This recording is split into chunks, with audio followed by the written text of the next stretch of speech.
காலத்தின் மாற்றத்திற்கு ஏற்றாற்போல மனிதன் தன்னை மாற்றிக்கொள்ள உருவாக்கிய அல்லது கண்டறிந்த ஒரு கருவியாக கற்றல் என்ற கலையை நாம் காணலாம். ஆயக்கலைகள் 64 இக்கலை ஒன்றல்ல. ஆனால் இக்கலை அல்லாது அந்த 64ற்கும் பொருளே அல்ல. கருவறை விட்டு பூமிக்கு வந்த முதல் நொடியே நாம் சுவாசிக்க கற்றோம். எச்சில் முழுங்கவும் சத்தம் கேட்கவும் யார் சொல்லி நாம் கற்றோம்? காலத்தின் போக்கில் காலூன்றி நிற்கவும் நாம் கற்றோம். கள்ளச்சிரிப்பையும் நாம் கற்றோம். மொழியே அறியாவிடினும் அன்னைக்கு உணர்த்த தன்மொழி ஒன்று உருவாக்கி அதை தன்னவர்களுக்கு கற்பித்தோம். நடையும் ஓட்டமும் கற்றோம். ஆடலும் பாடலும் கற்றோம்.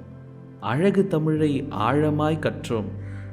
அதன் ஒரு பகுதியாக அன்பும் பண்பும் பாசமும் கலாச்சாரமும் கற்றோம்.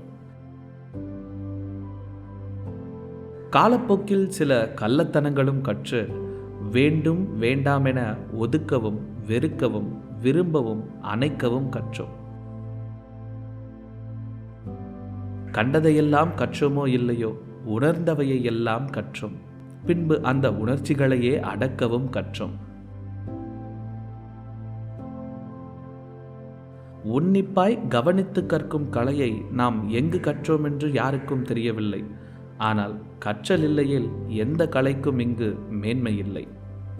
கற்றலை எங்கு கற்றோம் யார் அறிவார்? கற்றல் இல்லையேல் பிற கலைகளை அறிதல் யாருக்கு சாத்தியமோ?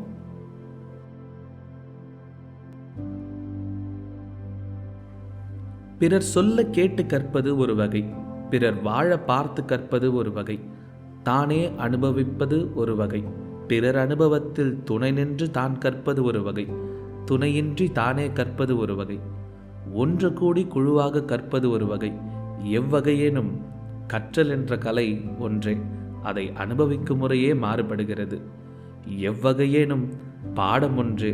அதை ஏற்கும் பக்குவமே மாறுபடுகிறது. கான்கிரீட் இல்லாத போது ஓலை கூரைகள் கசக்கவில்லை. சுட்ட கற்கள் இல்லாத போது களிமண் சுவர்கள் கசக்கவில்லை. குகைகளுக்கு முன்பு காடுகள் கூட கசக்கவில்லை. வசதிகளுக்கு முன்பு சங்கடங்கள் எதுவும் கசந்ததில்லை. கற்றுக்கொண்டோம். கற்றலினால் கசப்பை உணர்ந்து முன்னேறினோம்.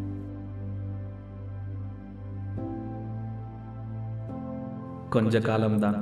முன்னேற்றத்தின் பாதையில் சாதியும் மதமும் கசக்கும். அதன் அடிப்படையில் உருவான பாரபட்சமும் சுயநலமும் கசக்கும். அதன் கண் வீண் பேச்சு கசக்கும். அறம் தவறும் அரசியலும் கசக்கும். இவைகளால் எழும் வன்மங்களும் வன்முறைகளும் கூட கசக்கும். கசடர கற்றுக்கொள்வோம். கற்றலினால் கசப்பு உணர்ந்து முன்னேறுவோம். எல்லாம் கொஞ்ச காலம்தான்.